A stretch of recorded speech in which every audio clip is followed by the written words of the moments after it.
Okay, well, let's convene this meeting today. Thank you all for being here. I am Mary Lazare. I am the senior official. You're going to love this long title. I'm the senior official performing the duties of the Assistant Secretary for Aging and Administrator of the Administration for Community Living, representing the Department of Health and Human Services. Having said all that, now I'd like to say it is my honor to be sitting here with these great leaders representing 14 of the 17 agencies that make up the Elder Justice Coordinating Council. And I say it's my honor because to sit in meetings with working group and other principals representing the Elder Justice Coordinating Council, it's phenomenal to hear the activity and the work that is going on to prevent, combat, mitigate, prosecute elder abuse, scams, fraud, and it's amazing to hear from these different departments and agencies what is going on. So it's truly an honor, and I'm so proud to be here with these prominent folks. So having said that, I'd like to have them take the opportunity to introduce themselves to all of you. Today we are being live streamed, and so we will have those of you who are joining us from afar, welcome to our meeting. I'm going to begin with the Department of Justice on my left, and we'll go around the table and come around this way to introduce your name, your title, and the department or agency that you're representing.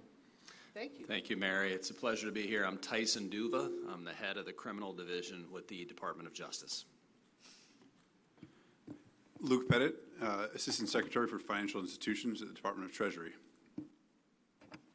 Ron Flagg, President, Legal Services Corporation.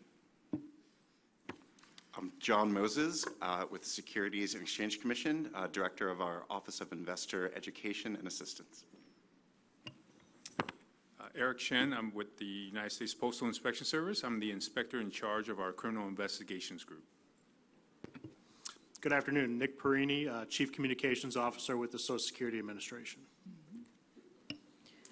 Rubella Goswami, I'm a Deputy Director with the National Institute for Food and Agriculture at USDA. Garrison Petroviak, I'm an Assistant Director for Pension and Fiduciary Service for the Department of Veteran Affairs. I'm Ed Bartholomew, Chief of the Consumer and Governmental Affairs Bureau at the Federal Communications Commission. Robin Correndo, Acting Director of AmeriCorps Seniors with AmeriCorps. Good afternoon. I'm Kevin Cook. I'm the General Deputy Assistant Secretary for Fair Housing at Housing and Urban Development. I am Daniel Ronowitz. I am Assistant Secretary of Labor and have the privilege of leading the Employee Benefit Security Administration at the Department of Labor. Good afternoon, everybody. I'm Lois Greisman. I'm the Associate Director for the Division of Marketing Practices at the Federal Trade Commission and also the agency's Elder Justice Coordinator. Okay, thank you all. Thank you for being here. Thank you for your collaboration and great work with this council. At this time, what I'd like to do is thank Robin and the FTC and the Department of Justice for coordinating on a terrific campaign called the Never Ever Campaign. And for those of you who may be wondering, no, Taylor Swift had nothing to do with this campaign. So what I'd like to do at this time is Andy Mao, who is the Elder Justice Coordinator at the Department of Justice, is going to lead a panel relative to what is the Never Ever Campaign. Tell us a little bit more about it. And Andy, you and your panel, please take the stage and you can introduce the panel members at that time. Thank you. And while they're going upstage, this is something that's super exciting, and I've been talking about it in my talking points. Wherever I'm going around speaking, I say, stay tuned, folks. You're going to want to hear about the Never Ever Campaign when it brings the full force effort of these 14 departments and agencies sitting here in front of you together, in addition to the 3 who are not here. And the more we spread that to the stakeholders that we work with about the Never Ever Campaign, the more we post and talk about it, the more spread and the more impact it will have. So let's all stay tuned to our panel and see what we can do to join in this great campaign. So Andy, it's all yours, sir. Great. Thank you very much, Mary. Again, my name is Andy Matt with the Department of Justice. It is my pleasure to be part of and to introduce this panel, which is going to talk a little bit about impersonation scams and the Never Ever campaign. To my immediate left is Lois Greisman, who has introduced herself, but most importantly here is the Elder Justice Coordinator for the FTC. To her left is Rich Goldberg. He's Senior Associate Counsel with the Criminal Division at the Department of Justice, but more importantly, he is the architect and leader of much of the department's elder fraud work combating transnational fraud schemes. To his left is Sam Quinuen. He's a senior vice president. He's the vice president of consumer education at the American Bankers Association. And to his left is Allison Remsen, executive vice president and chief strategy officer with U.S. Telecom. To help level set our discussion, we thought it would be helpful to talk a little bit about what these scams are. And the best way to do that is have Lois talk about what evidence, what data we know about it from the Consumer Sentinel database, which many of you know is one of the nation's most robust databases of consumer complaints. So with that, Mary, what does the Consumer Sentinel database tell us about impersonation scams? Thank you, Andy. And can you hear me all right? Thank you, Andy, and my thanks to HHS for hosting the EJCC today. Please indulge my disclaimer. The views I express are my own, not those of the Commission, any individual commissioner, or any component of the FTC. So as Andy said, Consumer Sentinel database is a rich repository of reports from the public about fraud, and these reports are available to law enforcement, federal, state, and local levels. Law enforcers use the information to identify and prosecute scammers. And the fraud reports also help the FTC identify trends, understand what's going on in the marketplace, engage in strategic development, and develop outreach initiatives. So for the past several years, imposter fraud, impersonation of government and business people or affiliations, has been the #1 complaint reported to the FTC's Consumer Sentinel database. Last year, FTC received over 1 million reports of imposter scams. In 2025, based upon reports, that totaled $3.5 billion in losses to consumers. And we know that's just the tip of the iceberg because we know consumers consistently underreport fraud. So impersonation is also, of course, the top fraud reported by older adults. And some important things to keep in mind. What we see is that significant numbers of older adults are reporting extraordinarily high individual dollar losses to these imposter scams, losses that devastate people's savings. And the impact to older adults is real and it's devastating. It's also really important to recognize and appreciate how sophisticated impersonation scams have become and how increasingly they blend both a business and government element. And I'm sure others will touch more upon that type of hybrid scam as we go along. Thank you. Thank you, Lois. Shifting gears. Rich, the Department of Justice has obviously been extremely active combating all sorts of elder fraud schemes, including impersonation scams. I was wondering if you could share a little bit about what types of government agencies or officials have been impersonated and the types of schemes the department has prosecuted. Sure. Thanks, Andy. So if you know a federal agency, they've been impersonated. Every agency that's in this room, every agency that's not in this room, whether it's federal, state, or local, have all been impersonated in a scheme to defraud members of the public. And the granddaddy of these schemes is the IRS imposter fraud scheme. We've been seeing that for over a decade. But that has morphed into every sort of scheme to portray a federal agency across the country. These aren't perpetrated by lone wolves, by and large. Most of the time, these are transnational criminal organizations sitting somewhere outside the United States that are organized, that have infrastructure that they've built to communicate with victims and to take their funds. They are relentless in their efforts to victimize the American public. But we are relentless as well in our efforts to stop these entities from defrauding the public. We are not only playing whack-a-mole, right? That is the traditional approach of looking for the perpetrators and seeking to prosecute the perpetrators.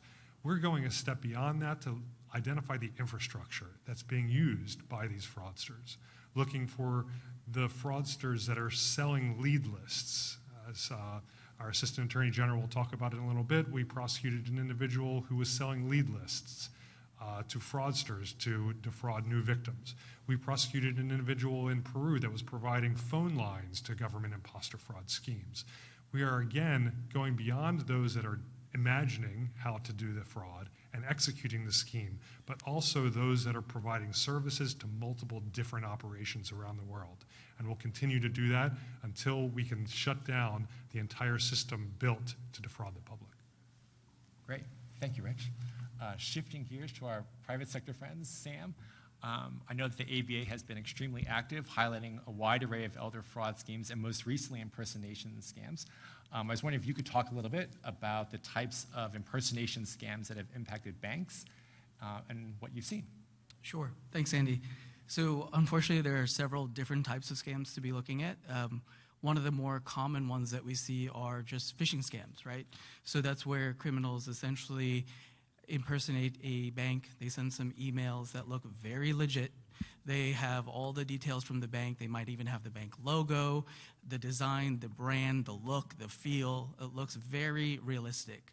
And within these emails, they'll usually ask a customer to click a link.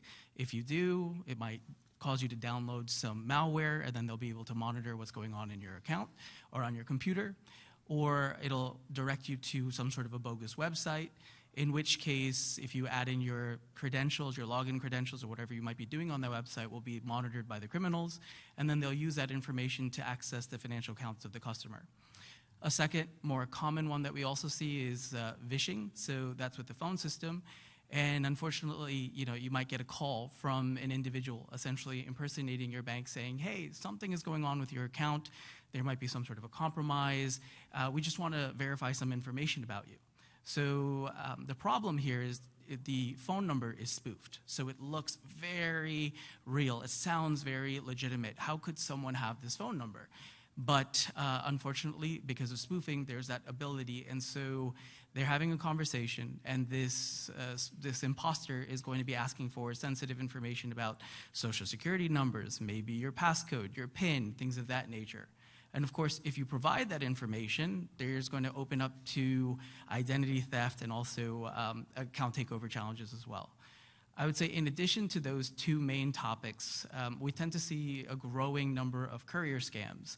The FBI actually talked about this through a PSA last February, and recently the San Diego DEA actually provided some information about this. What we're seeing is very, very concerning, because in these scenarios, what we're finding is there are imposters that are calling individuals or contacting them and then saying your accounts are compromised, which seems to be a very huge theme, right? And the unfortunate scenario is they'll tell you to cut up your bank card. So they'll tell you to cut up your bank card, but then they'll say, keep the chip safe. Don't do anything to the chip. And then they'll have some sort of a mule, a courier, come by and pick up the chip and make sure that they'll be able to access this and then access the financial accounts. And then while not a bank imposter scam, one additional scam that I want to talk about is also the ones that have to do with some law enforcement scams that are impacting our bank customers. And this has to do with situations where individuals are told your bank account has some sort of a problem, or the company itself, the bank, isn't being investigated. So oftentimes these are FBI impersonators, or there might be local law enforcement impersonators. And they'll come up with a story that sounds very Hollywood, right? Oh, we're checking this out. We need you to be involved in this investigation. Keep it hush-hush. Don't tell anybody about it. And you've got to move your money to protect it. Whether you move it into cryptocurrency, or you you transfer your money into some sort of a precious metal, or you just withdraw your cash and then mail it to somebody. So these are the types of examples that we are unfortunately seeing. Thank you, Sam. Allison, scammers have long used communication network to impersonate trusted organizations, including by spoofing, as Sam had sort of alluded to. From the carrier perspective, how have these impersonation tactics evolved, and what have carriers done to try to protect consumers? Yeah, absolutely. Sam just outlined how creative and determined these fraudsters really are, and caller ID spoofing is probably the best example of one of the challenges that the communication sector is facing.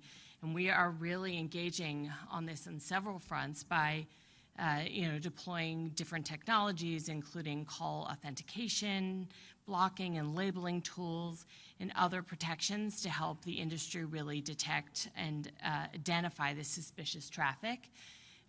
We at U.S. Telecom are working closely with our partners across the sector and many of our friends in government to really work through the industry traceback group that then is able to trace back a lot of this traffic so that we can provide law enforcement with the tools that they can then hopefully use to go after the bad guys and help minimize a lot of the nefarious traffic that is coming across the networks. It's something that we have taken very seriously and have also had the opportunity to partner with several of the banks and other companies across the sectors to really go after this traffic, trace it back, and find it at the source to really even prevent it from getting onto the networks. And a lot of what you're doing here and what we all are doing is really focusing on the need for more consumer education. There's a lot of different tools that are in place to minimize this traffic, but at the end of the day, campaigns like Never Ever are really critical to making sure that the customers and anyone who could potentially be scammed is aware of all of the different ploys that could really put them at risk. And we at the association and across our members are really happy to play an important role in that consumer education.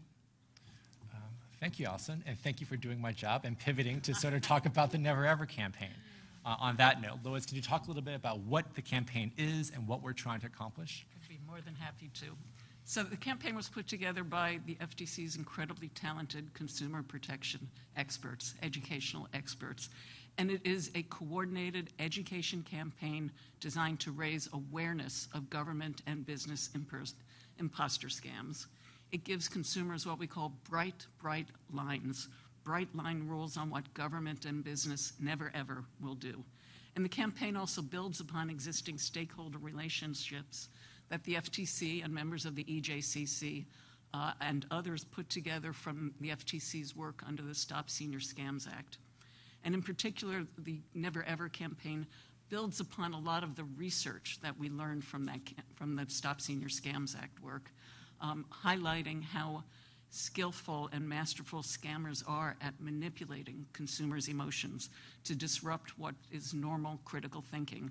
So the Never Ever campaign's clear-cut, bright-line guidance on what government will never ever do is aimed at disrupting that heightened emotional state that consumers might be in when interacting with a scammer. So in effect, the campaign harnesses collective voices and gives consumers tools they can use to spot and avoid imposter scams. When is it happening? Well, the launch is June 15, next week, and it will run, the formal campaign will run June 15 to the 26th. And what's different about this campaign? Consistent, repeated messaging from all participants about what government and business will never, ever do. And there's also a call to action. That's a component of it. Campaign is designed to drive traffic to the EJCC's website. Traffic there what's on the website is critical information and tools for consumers to use to learn how to recognize and avoid imposter scams, and also give consumers the opportunity to join in and become leaders in their community with friends and family so that they too can promote the Never Ever campaign.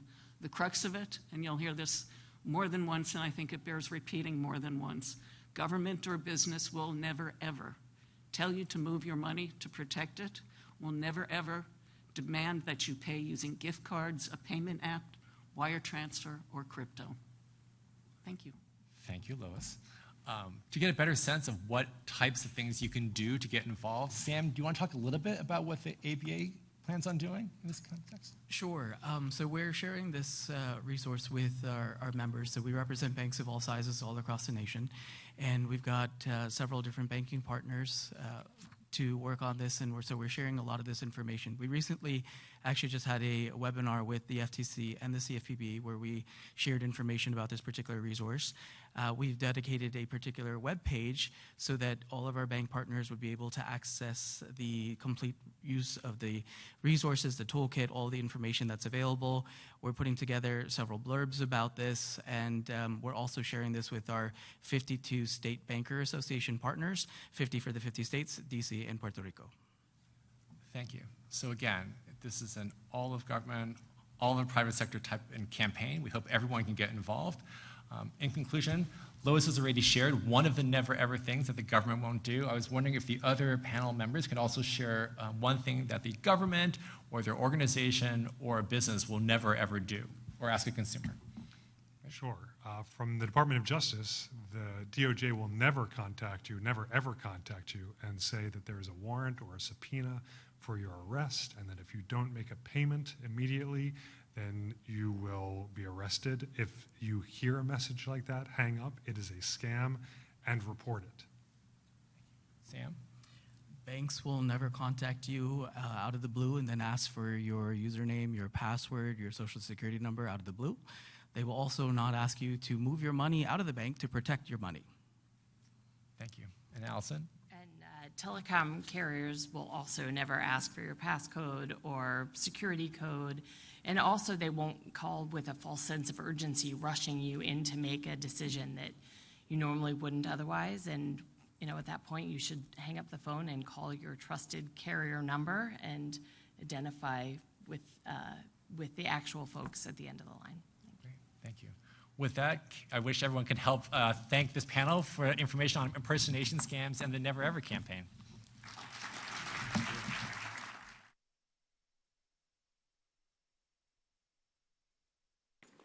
So I want to thank the panel. That was great information in a short period of time. But then you see the never ever and how important it is. Particularly what's interesting to me as I was taking a couple of notes is, so you see, it takes this full force effort to just bring this group together. But it's beyond this group. And to bring in private partners like the Banking Association is evidence of the fact that the government alone cannot take care of this. And one of these great members at the last meeting that we had said, there's no way for us to prosecute our way out of this problem. Because when you hear about 1 million just on one issue, 1 million scams on just one issue, there's no way you can prosecute through all of that to mitigate it or eliminate it. It has to start with prevention. And so here we are today announcing the Never Ever campaign as a way of preventing. And it really caught me to hear one of the panel members say, in that moment of hysteria and urgency and scaring you, that's where you're often tempted to act. And if you had more time to sit and think, oh, I would never have done that, that's a really important message for all of us to hear. Never, ever put you in a situation of feeling crisis and then make a demand. So, and the other thing I made a note on is you heard people say it's underreported. And it's underreported because if it ever happened to me, I think I would be a little squeamish about getting up on a stage and telling all of you people, you know what, I fell for this. And so we know that people are embarrassed and feel ashamed and also devastated with either a loss of money or property, life savings, etc. It's just absolutely demoralizing. So we know it's underreported, and we know the impact is way beyond financial. So I'm looking out at some of these organizations sitting here, and I know you know that impact when you've lost your retirement savings, et cetera. What does that mean to your psychosocial health, your physical health, et cetera? So we have so many ripples of problems that emanate from scams beyond just the theft. So I do thank the panel. FTC, thank you for bringing this Never Ever campaign forward to us. The other thing I want to highlight is that when the FTC, through Robin, brought this forward, and Andy kind of made a little, put his foot in the door and said, hey, let's talk about this. they brought it forward and said, each agency and department, you put your logo on this, you use this. So thank you for that, because it has to be the FTC's thing. It's the council's thing, and we thank you as an important member of the council for bringing that forward and letting each agency put your logo on it and do your best to get it out throughout. And you're going to hear a little bit more about that in a moment from what people are doing. So again, thank you to the panel for your great work and the information and education. So what I would like to do now is share with you that this council has taken previous council's work to put together recommendations. And so I know that evolved over a couple of years as putting together, I believe it was 8 recommendations. And what this council has done is they took a look at these 8 recommendations. In addition to these people you see around the table representing the agencies and departments, I know there's members of working groups out there as well who have had their finger in this and been involved in helping us take these 8 policy recommendations into what we have as 3 action items. And so this council is saying, okay, we've got the good recommendations, now let's act upon them. So what you're going to hear in a moment is you're going to, one, hear us talk about adopting the action plan as something that each council member would take forward to their department and or agency and have this go through clearance. And so each of the council members has had an opportunity to look at it. HHS decided we're going to take a look at it, did a nice speed clearance for us to say HHS has taken the step to clear this action plan and, of course, endorses it. So we're bringing it forward to all of our fellow prominent leaders and asking them to do the same thing. So I'm going to bring this forward to you that we have taken a look at the action plan at the last 2 council meetings. Our working members, thank you for your work, have helped to put this all together. You have the action plan before you, not only today, but you've had the action plan.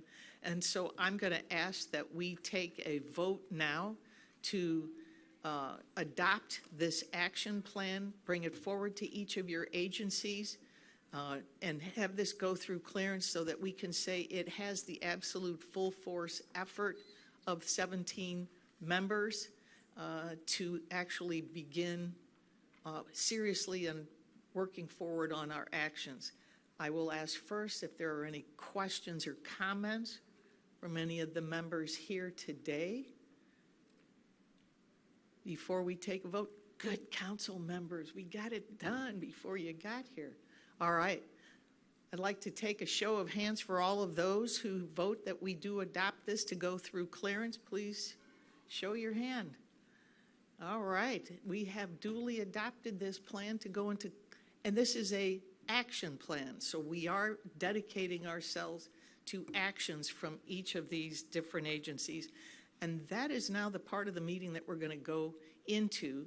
You're going to hear from each of our members, what are the quick wins that you've been working on? And we call them quick wins because before we've actually adopted and said these are the things we're going to take long-term actions on, we've also been doing things, right? We've been doing things. So we'd like each of the members to share with all of you today, what are some of those quick wins?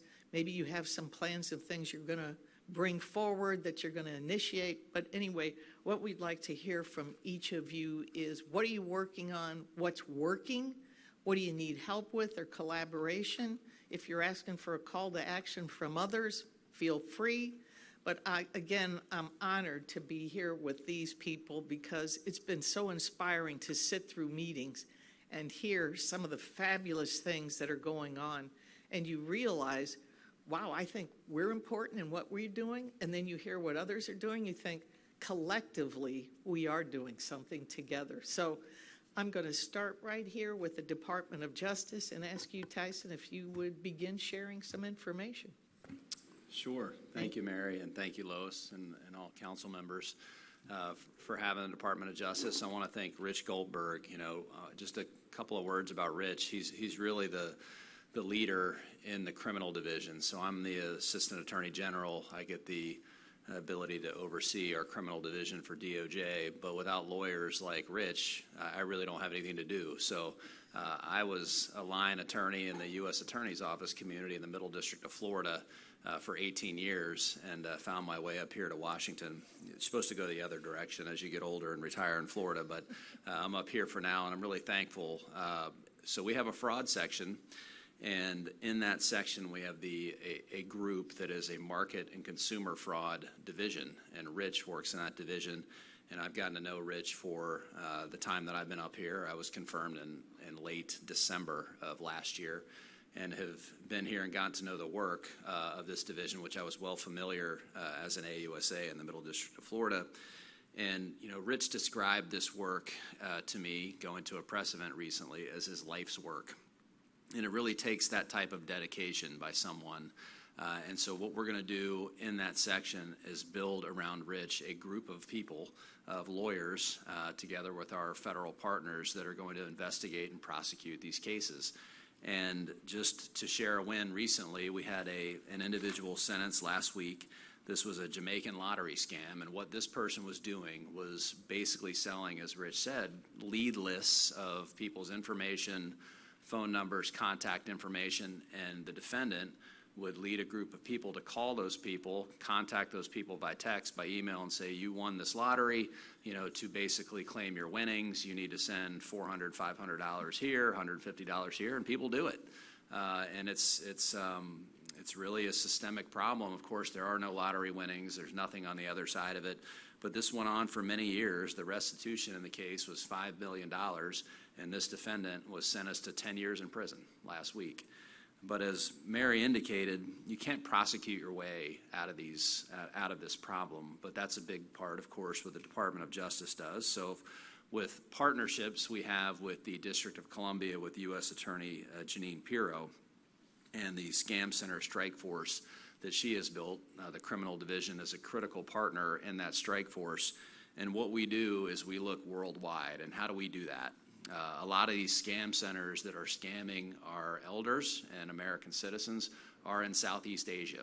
And so we partner with Jeanine Pirro and her office and our task force and the Homeland Security Task Force as well to bring to bear the worldwide footprint that the criminal division has. And so how do we do that? We do that through the different sections that we have. We have CSIPs, or the Computer Crime and Intellectual Property section.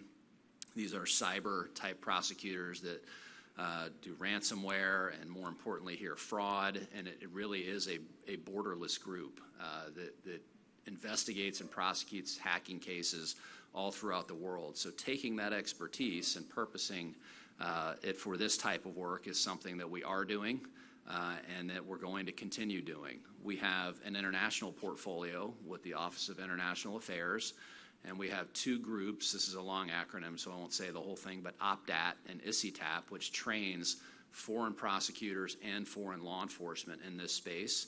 And what we're doing is leveraging that training of foreign prosecutors and foreign law enforcement to partner together when we raid these compounds, and they're in countries like Cambodia and Burma. There was a recent one in a different part of the world, the United Arab Emirates. And these defendants who are arrested are prosecuted in different countries. So it depends. If we can extradite from a country, we do that. If we don't, then certain defendants are prosecuted in other countries with which we have partnerships throughout the world through our international relationships and this part of our fraud section where we investigate and prosecute these cases. So we also are getting involved, of course, with the Council in Prevention. And I, last week, did my Never Ever campaign video. It was about 2 minutes. And I just want to share a story there with one of the people in Main Justice who filmed it. And we just started. I have my folks are in their upper 70s and have clicked on a couple too many things over time that me and my brother have had to explain. So this is something we all live with. So prevention is critical. And the story that this person told me was his dad, who thankfully was in a rural community, went to a bank and wanted to wire $40,000, which he had somewhere. And the banker called his son, who's the person I was talking to, and said, hey, your dad's here, he's trying to do this, we're not going to do it. Is there somebody local who can come get him? So he sends his brother to get their father. And the father then went to a different branch because he was so convinced by the scammers that he needed to wire this money. He went to a different branch and tried to do it again. And of course, local community, of course, this probably wouldn't happen in a bigger city. It wouldn't happen in D.C. The branch manager from the first bank called and said, hey, this guy's going to come in and try to do this. Don't do it. So he goes in there, doesn't do it. Then the brother with the Find My iPhone app that his father had found him in a parking lot of a UPS, and he was packaging up cash in a parcel to go into the UPS store to mail it. The brother was able to go into the UPS store first because his father was so convinced to do this. He said, take the parcel, say that you can't mail it, and I'll come and get it. So his father goes in, hands the parcel. The UPS person was understanding what's going on, says, great, our credit card machine is down, you don't have to pay for it, takes the parcel, puts it over here. The brother comes and gets the parcel, goes back to bank number one, redeposits the money that he took out, and there you have it. But that's an extreme number of steps to save somebody from being scammed. But these scams are so convincing that what we're aiming for in the Never Ever campaign is to really drive the Department of Justice. Tyson Duva, I've been impersonated recently, apparently, and I'm never going to call you and ask for your Social Security number. We're never going to call you to tell you to move your money. We're never going to call you to tell you to invest in cryptocurrency. So, as Mary indicated, prosecution is great, and we are going to go after the worst of the worst all throughout the world through the partnerships that I explained. But it's these campaigns that can lead to incidents like I described before that can be avoided and save people from being scammed out of their money. This is a multi-billion-dollar industry. In our last reporting cycle, it was $7.7 billion in just the last cycle itself. There's 61 million people in this country that are over 65. There's 19 million people that are over 75, and there's 13.7 million people over 80. So this is a substantial issue, and we are excited to be a part of the council, bring our prosecution resources to bear, but also our preventative resources as well. Tyson, thank you for that story. I think it's really good to hear. It's amazing, isn't it? So again, thank you very much for all your work. Luke, please. Thank you, Mary, and to all the interagency partners around the table for bringing this group together and meaningfully advancing this critical work. Treasury is committed to working with federal partners and other stakeholders to ensure that consumers have access to information, products, and tools that meet their financial need and allow them to build financial security. Treasury's own National Money Laundering Risk Assessment has consistently highlighted elder financial exploitation as one of the greatest frauds risks that are facing our country. Last year, Treasury led a government-wide effort to combat check fraud by accelerating the shift to secure electronic payments for federal benefits, tax refunds, and other forms of federal payment. However, we know that the work is not over and much remains to be done. Treasury is pleased to be supporting the Never Ever campaign that will launch on World Elder Abuse Awareness Day on June 15th. And while more plans will be announced soon that I don't want to get ahead of, I can share now that Treasury is supporting the campaign by promoting the Never Ever campaign and the Avoid Imposter Scams Toolkit through mymoney.gov, the Financial Literacy and Education Commission's official landing page at treasury.gov. And Secretary Bessent has also called on the Financial Literacy and Education Commission to renew our nation's strategy to improve financial literacy for all Americans. Amplifying financial education to combat fraud and scams will be one of our central focuses for the national strategy, but not the only one. Based on data from the FTC, we know that older Americans report losing far more money to investment scams than to any other fraud type, and that these scams often originate on social media. This is one of the reasons why our priority for national strategy also include digital financial literacy and financial education related to savings and investments. We look forward to working with all of you throughout the rest of this year. Thank you very much. Okay, thank you, Luke. Appreciate that from Treasury. And Ron, share with us what you have, sir. Legal services. Thank you, Mary, and thanks to all of you here and the EJCC for bringing federal partners together around a shared commitment to protecting older Americans from abuse, neglect, exploitation, fraud, and scams. At the Legal Services Corporation, we see every day that elder justice is not only a healthcare or law enforcement issue, it is also a civil justice issue. Through LSC's nationwide network of 129 legal services providers covering every zip code, seniors receive help addressing financial exploitation, scams, housing, healthcare issues, and access to benefits. These problems, in an instant, can threaten a lifetime of stability, and I'm thinking of Tyson's example of what could have happened to that poor fellow losing his $40,000. That could be his life savings. Civil legal services help ensure that seniors can protect their rights, their savings, and their independence. And these often relatively brief interventions can prevent small problems from becoming life-altering crises. The need remains significant. 70% of low-income seniors experience at least one civil legal problem each year. Yet only 9% of those problems receive enough help to fully resolve them.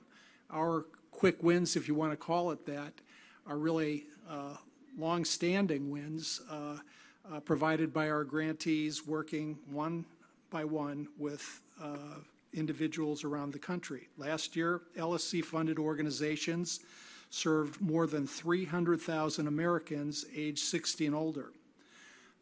Those sorts of numbers obscure humanity. Behind that number are people like Colleen in Florida, whose life savings were stolen by a fraudulent contractor following a hurricane.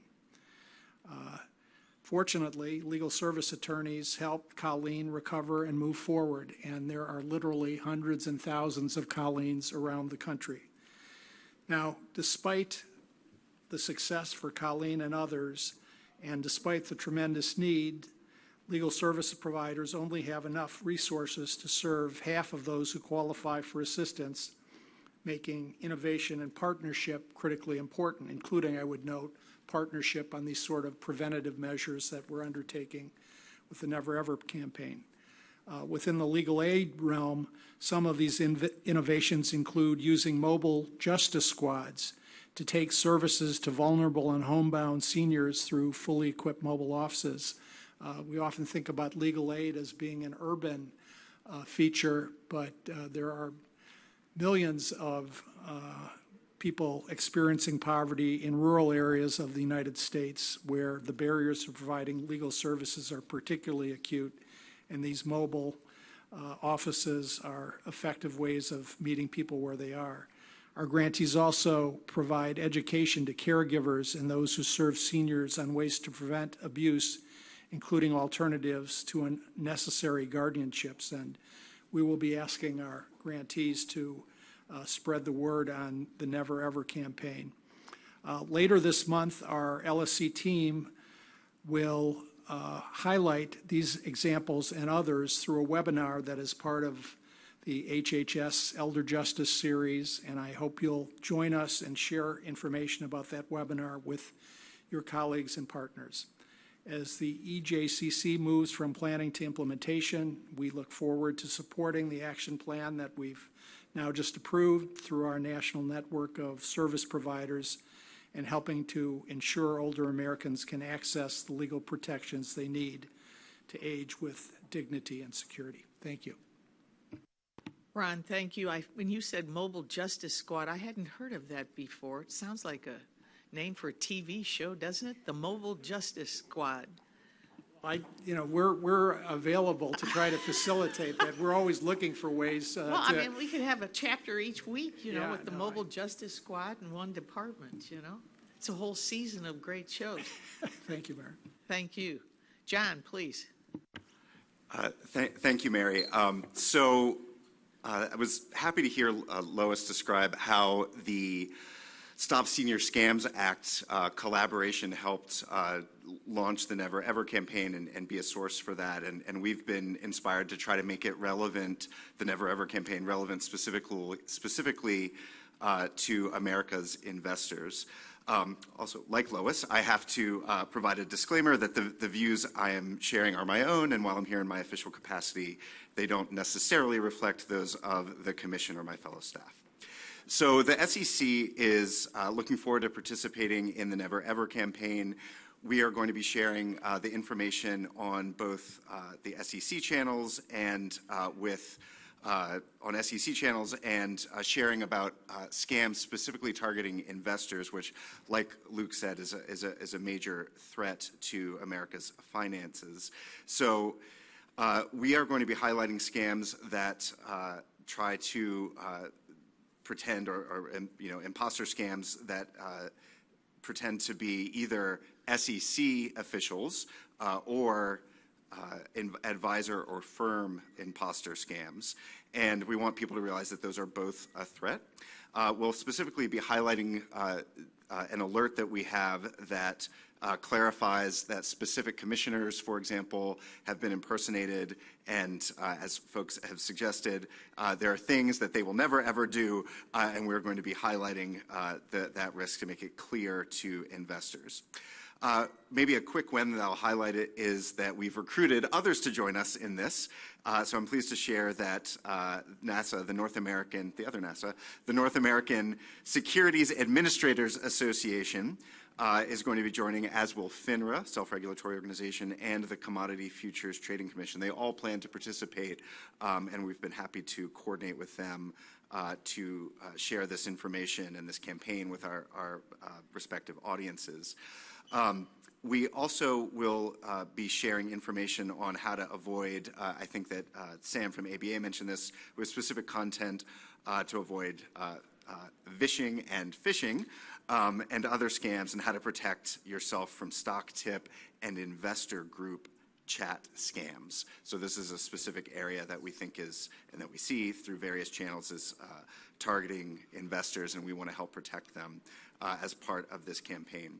We're also going to be continuing our commitment to educating older adults about wise investing in general, which again, as Luke said, it makes them a tougher target. This is part of the way that we're protecting investors. So we'll focus specifically on recognizing red flags of investment fraud and reporting scams and fraud to the appropriate authorities, which has been mentioned a few times is a big problem, that there's an underreporting issue. So older adults are a target audience for scammers and a key demographic for our education and outreach. We'll be partnering with EJCC agencies and other state, local, and federal partners as we visit senior centers, continuing care and retirement communities, libraries, lifetime learning institutes, and other places that older adults gather regularly. Of course, older adults with less time to make up any losses can experience really catastrophic impacts that are potentially devastating to their finances. Maybe a quick final closeout or a final quick win is that we've been updating our handouts, including our Protect Your Money handout, and we've done that in advance of World Elder Abuse Awareness Day, and so we'll post that on investor.gov/protectyourmoney. Thank you very much. What a great example of what we can do when we collaborate with others, plus all of the ideas that you just talked about, going to senior centers, libraries, and the likes, just continues to spread the word, so thank you very much. Eric. Thank you. Good afternoon, everyone. So it really is a multi-pronged approach when it comes to the United States Postal Inspection Service and what we're doing. I think everyone talked about getting the message out. We obviously will do that. I think what's special about us is our parent company, the Postal Service. A lot of you still get the mail, whether you want it or not. And that's a way to amplify the message for the Never Ever campaign. And the other part, too, is we have over 600,000 employees, clerks, carriers that interact with customers on a daily basis. That's an opportunity for us to really educate them to spot certain things to help an older adult that would maybe come to the post office to try to mail some money. So really a lot of different things we're working on with the Postal Service. Obviously, social media, really amplifying the messaging with the Postal Service and with the Inspection Service and our law enforcement partners. And another thing is, I know Rich mentioned this, this is very transnational when it comes to fraud. We work with a lot of law enforcement partners in other countries. So we've already started that conversation with them on not just the enforcement investigation part, but really the prevention messaging. And we actually are sharing the messaging of the Never Ever campaign with them. Actually, right now as we speak, we actually have an international meeting up in Canada with a few of our law enforcement partners. So really getting a lot of traction there in that. So the other thing too, I think the Scam Center Task Force was mentioned. Our agency has joined that task force as well. We've been working with Rich and his team for, I would say, a decade now on fighting elder fraud as part of the Transnational Elder Fraud Strike Force, another really cool name if you want a TV show there. And we want to increase that partnership and really not just going after the scammers, but going after the facilitators, the ones that are moving the money, the ones that are allowing it, the ones selling the lead lists. So really multi-pronged approach, because you are right, we can't arrest our way out of it. We can't be in silos. That's why we're part of the EJCC. It's a full front effort, and we need to build our infrastructure in fighting fraud, just like they have an infrastructure in facilitating fraud. So it really is that combat that we're going to be doing moving forward. Maybe we could have a crossover event between this TV show and the squad. I love it. There Perfect. you go. That'd be great. Does this not blow your mind to hear all of this activity that's going on? So thank you very much. Nick. Well, thank you, Mary, and thank you for your leadership and sharing this important group. Social Security Administration, we handle the #1 input for Americans' retirement planning and, provide financial security for tens of millions of Americans. And so public awareness of fraud and scam prevention campaigns are part of our regular messaging that we partake in. We're regularly issuing public alerts and updates about Social Security-related scams targeting older adults, including fraudulent phone calls, emails, text messages, and letters. Our website has a wealth of information, and our social media channels do as well, to provide educational resources to help the public recognize, avoid, and report scams. As part of that, we are involved with a number of national awareness campaigns. Of course, Social Security has our own in coordination with our Office of the Inspector General, the Slam the Scam campaign, which occurred on March 5th. And I thank all the agencies that supported that national campaign and our external partners that did as well. We're proud to also support the Never Ever campaign and really highlight World Elder Abuse Awareness Day coming up. We use those campaigns to educate the public about government imposter scams and promote strategies to prevent the exploitation of older Americans. We also, are keenly interested in preventing abuse and exploitation of older Americans, and we provide clear guidance for reporting suspected misuse of Social Security benefits, including the abuse by other individuals who older Americans may rely on to execute their affairs. The SSA's Office of the Inspector General maintains an online reporting tool that I hope everyone is familiar with, and a hotline for reporting fraud, waste, and abuse. On the digital side, as we turn to being a digital-first agency, as our commissioner likes to call it, we promote our secure online system, My Social Security Accounts. If you're not familiar with that, I encourage you all to look that up, the My Social Security Accounts, and sign up, where you have secure access to your benefit information and to keep track of your affairs through that secure channel as well. And so we're educating seniors and really every American with a Social Security number the benefit of having that account, to track your earnings throughout your years and track what your benefits may be when you reach that retirement age. I think just the last thing I want to touch on, we have a robust external relations team in the communications shop that really works with our external partners, including many of the agencies here. We hold engagement activities throughout the country, including webinars, roundtables, and get information out through our Dear Colleague letters. And we have a great team at SSA that is involved with that. So again, I thank everyone on the council for supporting Slam the Scam, and we're proud to support the other efforts throughout the year as well. Thank you. Great efforts again. I do thank you for the monthly check, by the way, and I thank all of you for supporting my monthly check. Thank you very much. But great examples on this side of the table. Now I challenge you on this side of the table. Can you keep up? So, Rubella, let's hear from you. Thank you. Well, I don't know if we can keep up. What I can say is we'll change the flavor a little bit. So we'll move from, scams and scaring people and scaring things. My own mother has been, subject to this sort of a scam and lost some money before she told me, of course. So very personal and very important. And I must say that thanks for the toolkit that you shared. Our agency, we've shared it with our communications folks, and it's been shared out. Now, talking about, as I said, I'm from the U.S. Department of Agriculture, particularly the U.S. Institute for Food and Agriculture, which is technically the extramural funding arm of USDA. So we work very closely with the Extension Service, with our land-grant university systems, and we support the research extension education part. That's why I said I'll change the flavor a little bit, because the way our work we do, it may not come out exactly mentioning the words elder or elder justice, but the fact is that a lot of the education part that we support does cover all those areas. And working with the Cooperative Extension Service, which has presence in each and every county across the country, is a great way to reach the messages that we have to our elderly populations.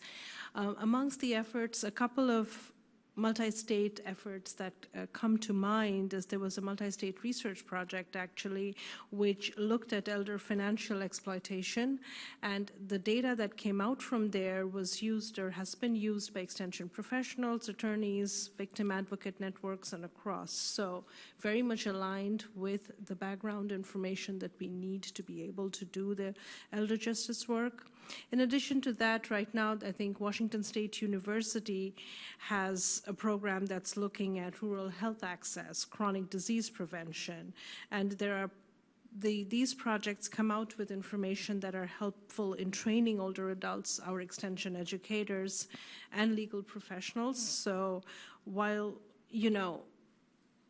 we're not probably directly looking at this, but that education part very much is being covered by USDA and our whole network that is in there. In terms of quick wins or something that I just wanted to mention right now, we have an open announcement for our program Agribility. That's like assistive technology program for farmers with disabilities. It doesn't directly sound, again, like an elder justice, but a lot of the support that we give through these programs actually goes to the older farming communities that are there. So these are the sorts of programs, if we could make them more accessible, more, talk about them more, these are opportunities where we really would like to support the elder community. Other than that, of course, broader USDA programs, there's the Senior Market Nutrition, Commodity Supplemental Food Program for Elders, Daycare, Adults, SNAP, for Senior Family. I mean, you all are familiar with those, so those are of course there. Thank you so much, Rubella. Appreciate that, and it's good to reach out into those rural areas as well. Thank you for that. Garrison. Great. Thanks, Mary. As far as the Department of Veteran Affairs is concerned, and in support of the Never Ever campaign, as well as the government impersonation scam toolkit, some items we have planned and things we've done. We're going to be featuring the content on our Vet Resources email, which includes a jointly created blurb that will be linking to a Department of War developed site. In addition to that Vet Resources email, it'll be included in our Vet Resources newsletter, which reaches a community in our partner network, which is probably about 19 million veterans strong. So we're going to be also sharing that information through our VA Medical Center e-board, which is essentially their internal communication and public affairs platform for our VA medical centers.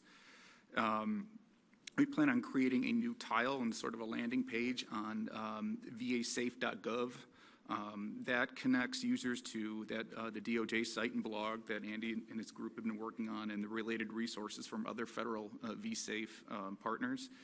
In addition to that, our organization plans on creating an additional elder fraud kind of tile on the vasafe.gov, following kind of the same design and process. So with all that said, kind of at Department of Veteran Affairs, our biggest pain point is the financial exploitation related to our fiduciary misuse. So internally, items we're doing is we're doing all we can to monitor and analyze our misuse data, look at emerging fraud trends, and identify risks to, again, develop forward-thinking preventative measures. But with the items I just said, particularly with the VA medical centers, increasing that awareness among our care coordinators and our social workers, particularly around the VA benefits, fiduciary responsibilities, and available reporting pathways. We're looking to really strengthen our ability to identify and report concerns and significantly improve our efforts to stop and prevent that fiduciary misuse, because we can't see everything. And the veterans, they're going in for their health care, that type of thing. They're talking with the provider or their contracted provider. They sometimes may not have an avenue directly to the VA. They're speaking with their provider, and they're just educating the hospitals on how to get that up to us and be able to address that. So that's kind of what we're looking to do with just this widespread with the campaign materials and whatnot. So just everything we're trying to do to essentially protect our most vulnerable veterans. Yeah, we definitely want that to happen for our veterans, and we appreciate the partnership with the VA, I know, with a lot of the programs that ACL provides, so thank you. Edward. Thanks, Mary. And I wanted to start with a quick thank you to HHS and the Elder Justice Coordinating Council team for including us in this year's World Elder Abuse Awareness Day webinar series. Last week, we had a chance to do our webinar, and we combined a little bit of some of the fraud stuff we've been talking about today with another very important issue and topic that many older Americans have to confront, and that's social isolation. Part of the FCC's focus is expanding access to high-speed internet service. It's an important part of our Build America agenda, and that's relevant to our work here because a broadband connection is a powerful tool that can help older adults live with dignity, independence, and well-being. Tyson shared that very great story about that rural community and how they sort of leveraged a bunch of different communication technologies and platforms to prevent fraud from happening. So I think it's important to keep in mind as we talk about it's a vector for bad actors, but it's also can be an important tool to keep us connected and ultimately stop exploitation and elder abuse from occurring by keeping people connected with others. Turning a little bit to the theme of the day, which has been combating fraud, stopping illegal robocalls continues to be the FCC's top consumer protection priority, and we've pivoted to a more expansive approach that focuses on tackling this issue at every point of the call's journey or all along the call path. To do this, we've kicked off rulemakings that would strengthen know your customer requirements to prevent bad actors from accessing the networks in the first place, tightening access to numbering resources, potentially using fees or bonds to financially deter illegal robocalls that originate abroad, improve call authentication standards to strengthen that as a resource that providers and others can leverage to identify bad traffic as it crosses their network, to deter the use of U.S. area codes when a call originates overseas, enhance those call blocking tools I was just talking about so providers can stop more bad traffic as it moves across their network, and ensure that all voice service providers at all points in the call path are accountable and actively working to protect consumers from illegal calls. If the call never gets there, that's going to be a lot more effective than the consumer education efforts, right? Because somebody never has to be confronted with forcing that decision. So we're really focused on doing as much as we can to stop as much of that bad traffic before it ever reaches the consumer. In addition to the policy work we're doing, we continue to partner with many in this room on an aggressive enforcement approach. Over the past year, we've taken action on jury duty scam calls, ISP impersonation scam calls, some major retailer impersonation scams, and earlier this spring, bank impersonation scams.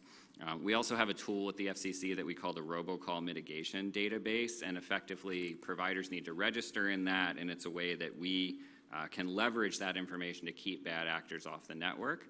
We were able to identify some deficiencies in about 1,400 providers' filings and effectively removed them from U.S. networks, cutting off their ability to pass traffic. And that happened last summer. So the quick win there is coming out of that, we saw a multi-month dip in robocall numbers by some of the third-party aggregators. I can't claim that's the only reason it happened, but we did that. The numbers dropped. And we're still lower than we were a year ago if you look at monthly totals or projected totals for possible robocall traffic. So pivoting a little bit, and as we think of ways to operationalize that action plan that we all just voted on today, and better partner with those around the table, we're looking forward to supporting the Never Ever campaign later this month. Much like many of my other colleagues in the room, we have plans to incorporate this into our social media activity and share it with our partners and spread the word to the communities and the audiences that we're interacting with. We're also actively working to better share our complaint data with other agencies, improving more opportunities for cross-agency enforcement efforts. And finally, we're looking forward to working with communication service providers to strengthen their coordination with financial institutions, payment service companies, and law enforcement to ensure that everyone's doing their part to disrupt scams and protect older Americans from fraud. Thank you. Are you exhausted from hearing all that they're doing? I mean, this is just endless, folks. It's absolutely endless. And ACL, our Administration for Community Living, became more acquainted with FCC during the first Trump administration. I was here, and we reached out for exactly the reason you mentioned. We were addressing with COVID the social isolation problem and all the things that can happen to people relative to being isolated from others and more unprotected. And it was fascinating to learn from that agency all of the things that were possible in terms of helping as well as what you're doing now in terms of mitigating. So thank you for that. And Robin, yet another agency that's supporting older adults. Tell us about your actions. Yes, thank you. Like my colleague at Department of Agriculture, AmeriCorps approaches things a little bit differently, which is a good flavor to have. At AmeriCorps, our mission is to improve lives, strengthen communities, and foster civic engagement. AmeriCorps Seniors advances the mission by engaging adults 55 and older in meaningful, high-impact service that supports older Americans across the community, across the nation. Our mission aligns directly with the work of Elder Justice Coordinating Council and the Never Ever campaign.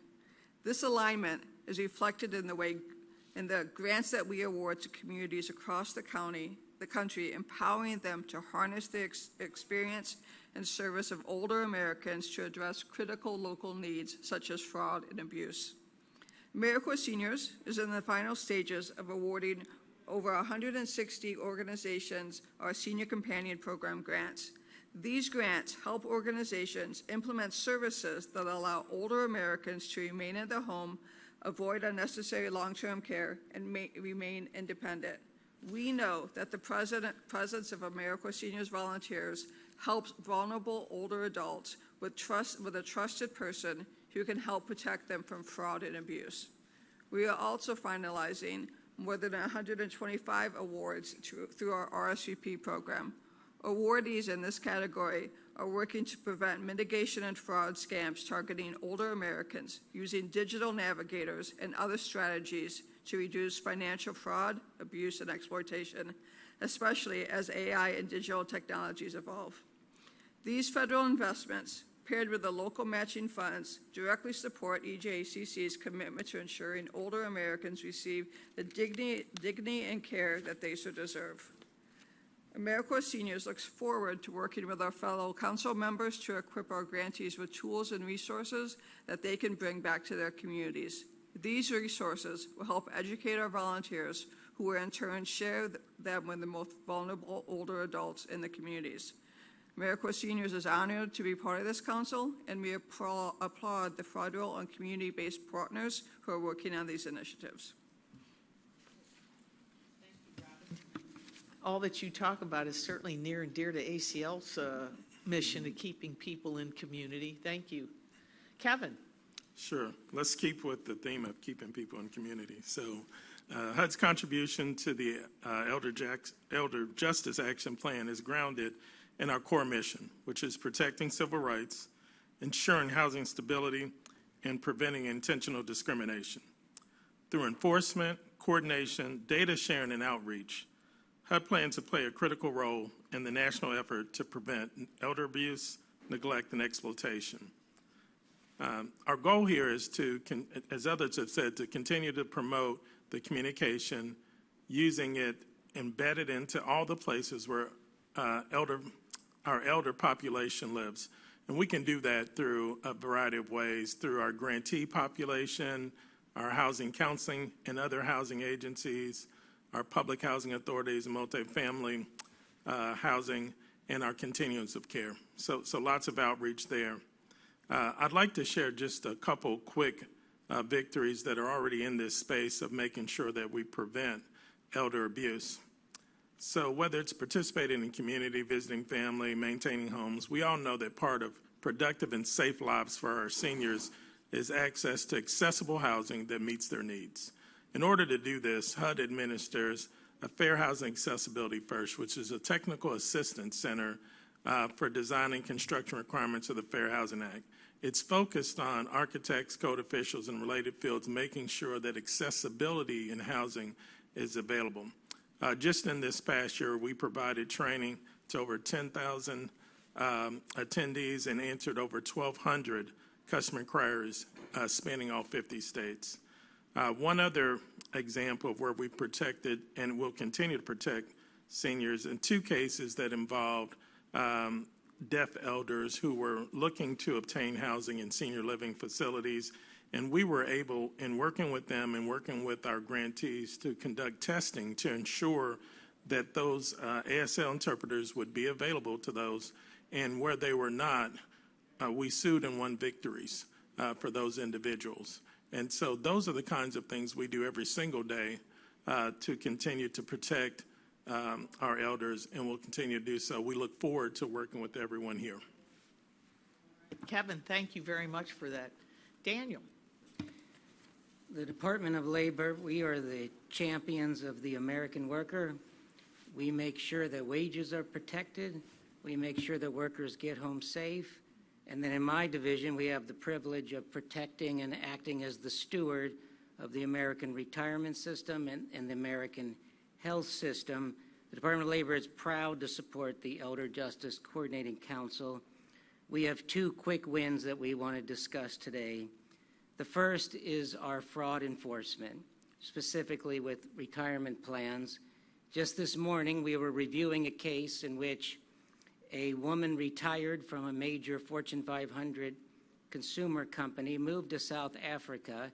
Someone intercepted her mail from the record keeper and withdrew $861,000. She sought justice against her record keeper, her company, and the bank custodian, and got imperfect justice. She got some of the money back, put it back into her retirement plan, and the same fraudsters then called up the record keeper and tried to then take the remaining amount of money a second time. The way we judge our success, the Department of Labor, is that these situations are not very frequent. And why is that? Because we use all resources that we have, our enforcement under the Employee Retirement Income Security Act, the 1974 statute that's created the greatest retirement system in the world. We have both civil and criminal enforcement, and we are now pledging to work closely with the Department of Justice and others to protect retirement accounts.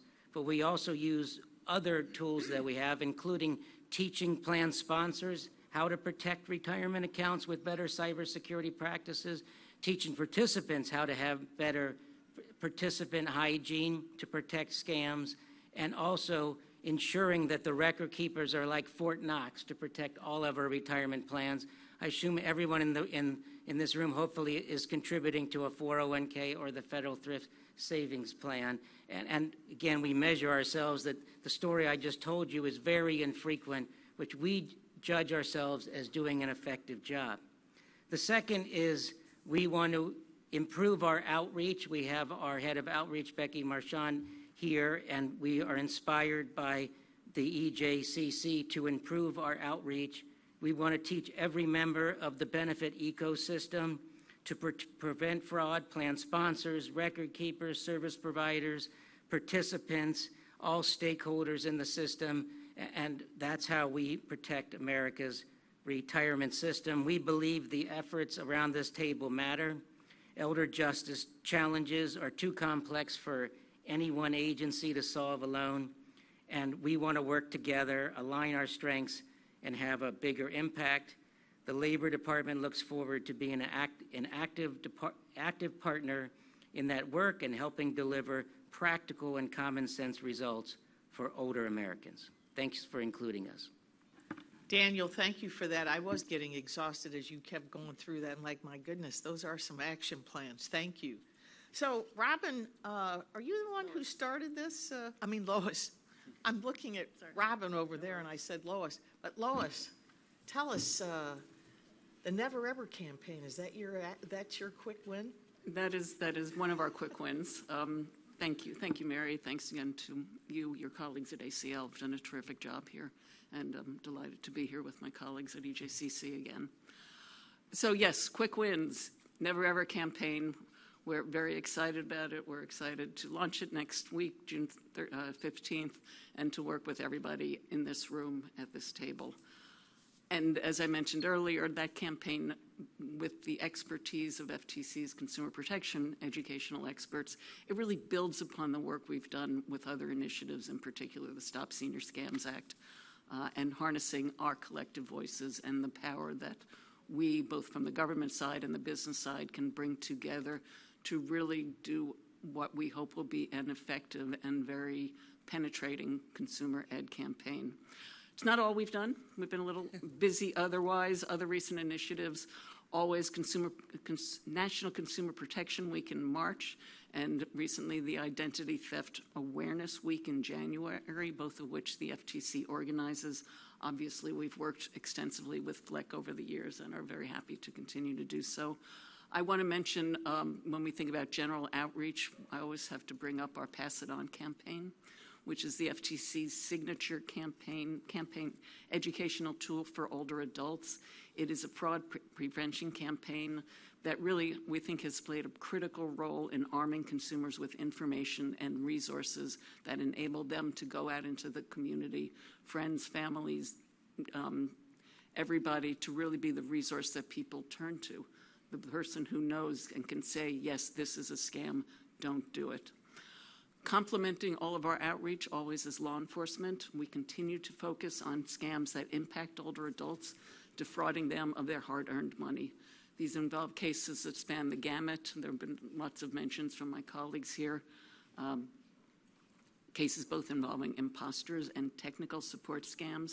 We also, as Tyson, Eric, and Rich mentioned, devote significant resources to focusing on those that facilitate scammers. I'll give two recent cases, highlights from them just last week. The FTC announced it obtained nearly $10 million from scammers in the American Tax Service. Allegedly, they were impersonating the IRS to sell tax debt relief services.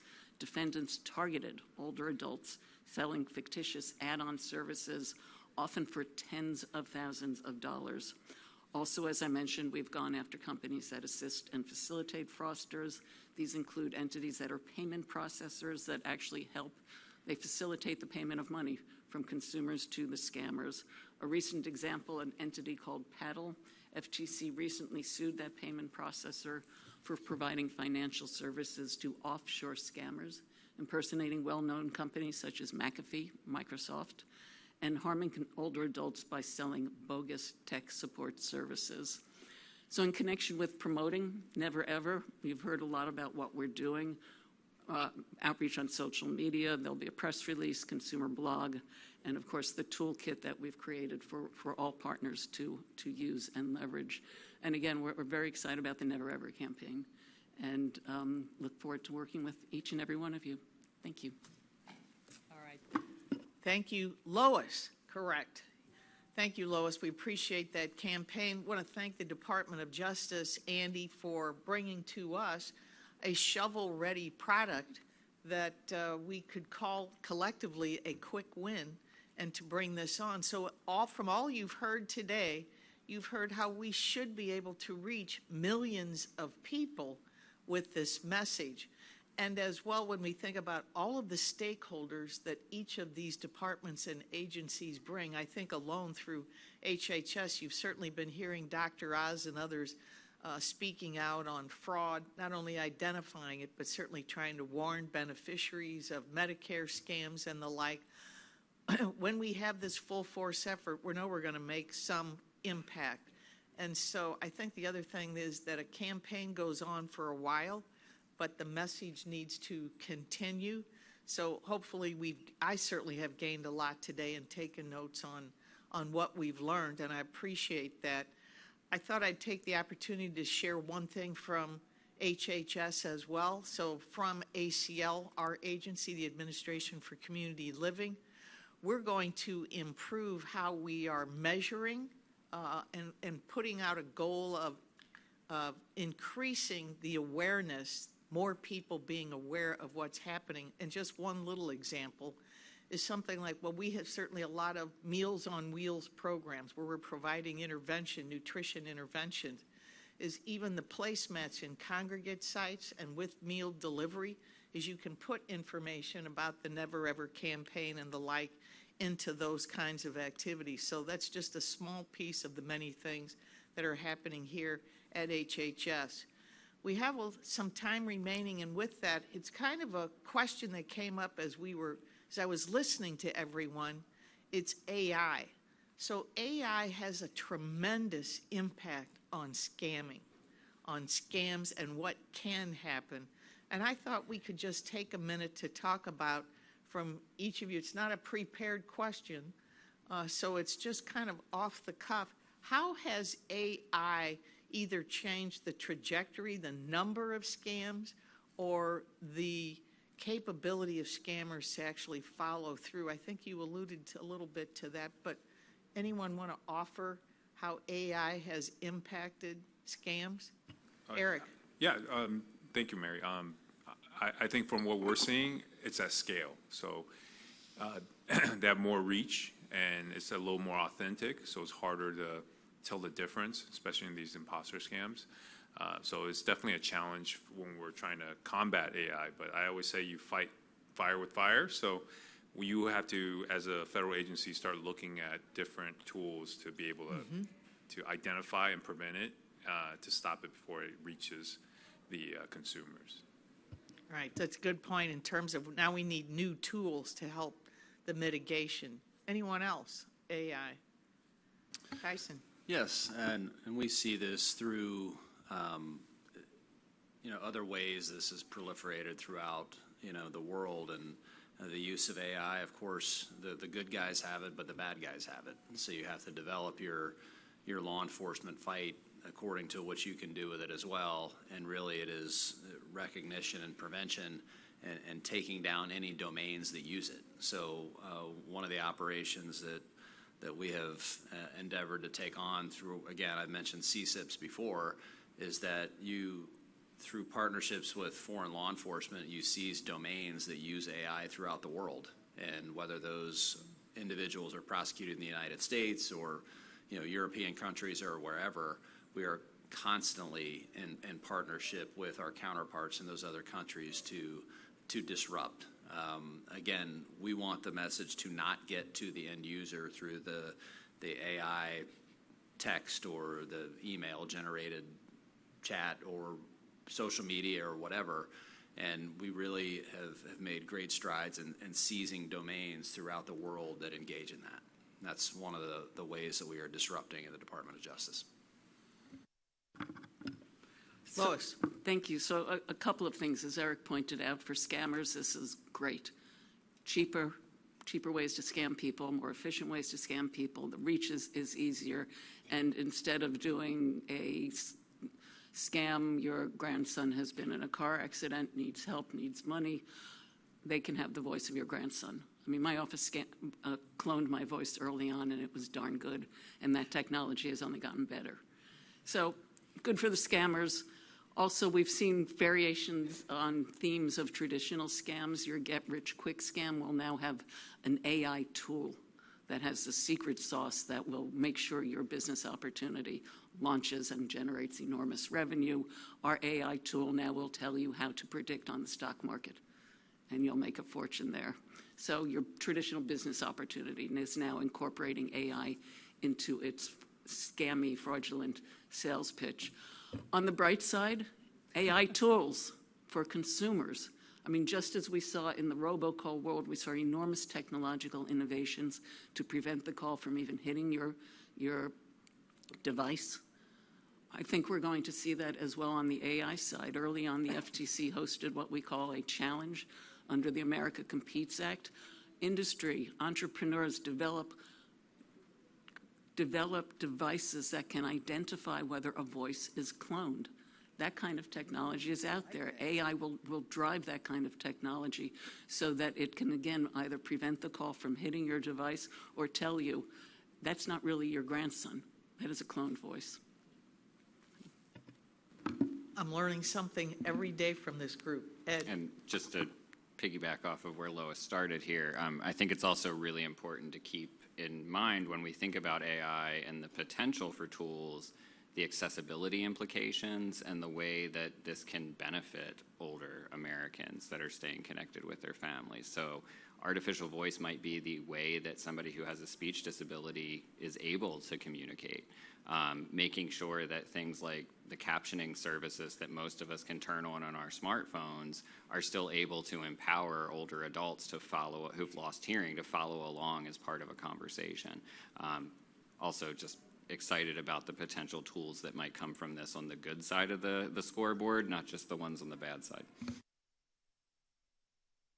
All right, anyone else? Okay, at this time, what I'd like to do is say to all of us, that's a call to action, is addressing how does AI impact all of what we're doing. We heard from Tyson, we heard from Ed, Lois. I mean, this is pretty interesting information. Eric, thank you for sharing. It's kind of food for thought for a next meeting is how do we also get ahead of, issues like that.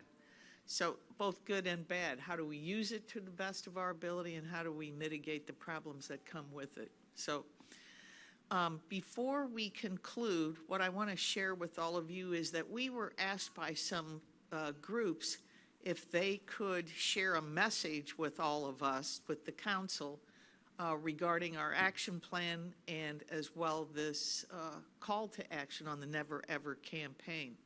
So I'd like to call upon those groups now. Who do we have that wants to speak? Sure. Do you have a microphone for them to use? There we go. Thank you. Hello. My name is Jennifer Baker, and I serve as the Executive Director of the Moving Forward Nursing Home Quality Coalition, and we are a proud member of the Elder Justice Coalition. I am here today on behalf of Bob Lancato, who serves as the National Coordinator of the Elder Justice Coalition and sends his regrets for not being here with you all today, and I'm here to offer remarks from the Elder Justice Coalition. The Elder Justice Coalition is a bipartisan 3,000-member coalition, and we applaud the release of the Federal Elder Justice Action Plan by the Elder Justice Coordinating Council. It is a major commitment by the federal government to elder justice through a coordinated effort to protect elder adults from abuse. This plan also fulfills the original mission of the EJCC, which was a key part of the Elder Justice Act. The goal then, as it is now, is to use the collective elder justice abuse prevention resources of the federal government in a coordinated way to address the still prevalent problem of elder abuse, which impacts 1 in 10 older adults. The EJC particularly commends the focus on data and reporting, along with the clear guidance on how to report elder abuse. We especially support research that impacts policy. EJC supports expansion of the multidisciplinary teams and the call for greater coordination with APS, law enforcement, and frontline personnel, as well as coordination of services through the no wrong door approach. Our hope is if this ambitious plan requires additional resources, it will find bipartisan support in Congress. We acknowledge and appreciate the leadership of the Administration for Community Living and Department of Justice, as well as the other 15 federal agencies in the EJCC. Raising awareness remains important for elder justice, but nothing is more important than genuine and sustained action, which this plan represents. Thank you for the opportunity. All right. Thank you very much. From the Elder Justice Coalition, thank you. Other? I didn't have really anything to add to that. Okay. But I just wanted to say that WISER is the group that brought me here. And can you identify WISER for us, please? Yep, WISER, the Women's Institute for Secure Retirement. And we operate the National Resource Center on women and retirement. And we do that in coordination with Mary's team. And anyway, I would like to know how we get the tools, the tools that actually help mitigate these problems, and how we can bring them to our audiences. Are you talking about it relative to the Never Ever campaign? Absolutely. Yep. Well, I believe that each of us are posting that information on our website, and as well, I'm going to let Lois reach out to It's respond. on the EJCC website, all of the information you need. That's great. We'll make that happen. So, thank you. Thank you for your support. Hi, my name is Jody Holzclaw. I'm the Kentucky State Long-Term Care Ombudsman. It is such a privilege to be here with you all today. As we wrap up today, I just want to thank the Elder Justice Coordinating Council for its leadership in highlighting just how important the reauthorization of the Elder Justice Act is, not just for policy, but for real people living in our communities. Hearing these priorities identified today in the Federal Elder Justice Action Plan, the National Association of State Ombudsman Programs is proud to be a member of this effort. Long-term care residents are not immune to the abuse, neglect, and exploitation that those living in the broader communities face. As ombudsmen, we see ourselves in these priorities in both the work we do, the rights we defend, and the partnerships that we work to build. More importantly, we also see our residents in these priorities as well. Our ombudsmen are a vital force for change, advocating for residents in nursing homes, assisted living, and other residential care communities, defending their rights and elevating their voices so that those voices do not go unheard. Nearly 60% of individuals living in licensed long-term care facilities do not have anyone, family, friends, or visitors that are participating in their lives and in their care.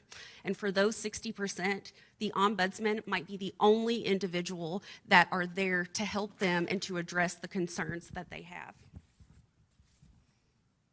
Long-term care ombudsmen work to identify, investigate, and resolve complaints that significantly impact the quality of life and care that our residents receive. And we provide those interventions that help prevent those situations from escalating into more serious harm. Across all long-term care settings, with the capacity for 3.2 million individuals, the most frequent complaints that we work as ombudsmen include things like discharge or eviction, extreme delays in responding to residents' calls for assistance, dignity and respect issues, care planning, medications, etc. Last year, our program worked over 200,000 complaints, which help us to identify the trends, risks, and effective interventions that are needed to serve our residents. We do more than address complaints. We educate families, residents, facility staff, and the communities at large. We also provide even further outreach to support individuals who live in the broader communities, including those that receive home and community-based services. In closing, the National Association of State Long-Term Care Ombudsmen is especially grateful to the Elder Justice Coordinating Council and its many partners. Thank you for advancing this vital work both in Kentucky and across the nation. And we look forward to our continued partnership with the goal of ensuring that long-term care residents have access to education, information, and the support that they need to live safely and with dignity.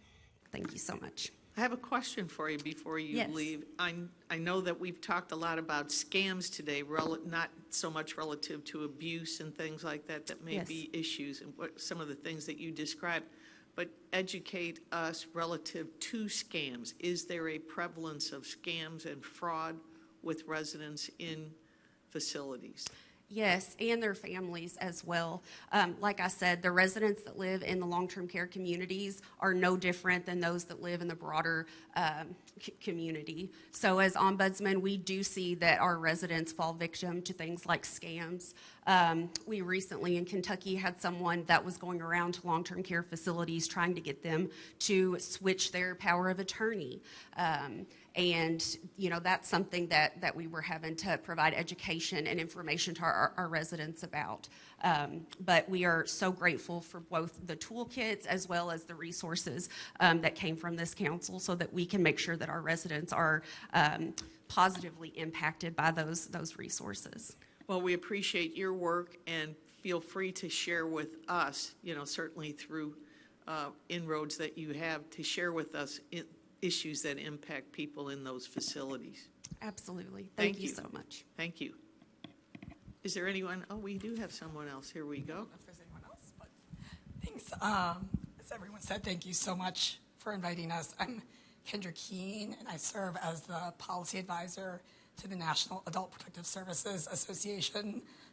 Bill Benson wishes he could be here, but sends his regrets. And we are very grateful to your work and very excited about the action plan, the objectives, and the forward movement this represents. NAPSA represents the nation's state and local adult protective services programs with over 3,000 members across the country and territories. And we are the nation's only system of state-based, statutorily authorized civil programs to investigate abuse, neglect, and exploitation, as well as to respond and protect the victims. And as you all are aware, there's an estimated 1 in 10 older adults who experience abuse yearly, and people with disabilities are especially more prone to violence. I think we addressed earlier the challenge of underreporting. Mary, your comments on that are so on point about the shame and the challenge of that. And we are also seeing rising caseloads nationwide, particularly the financial exploitation, the scams, which are incredibly complex. And so just the action is very much needed. We applaud the work of the council in building and raising awareness of these issues.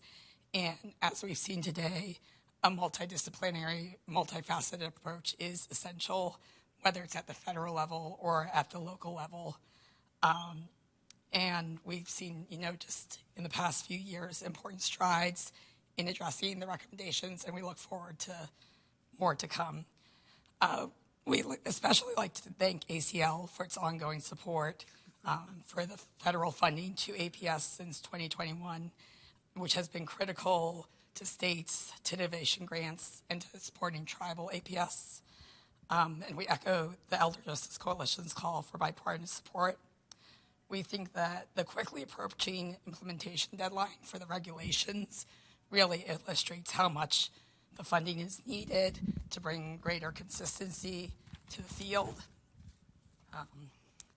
And we greatly appreciate all that ACL, that the TARC, NAMERS, and the other contractors have done to help support this implementation.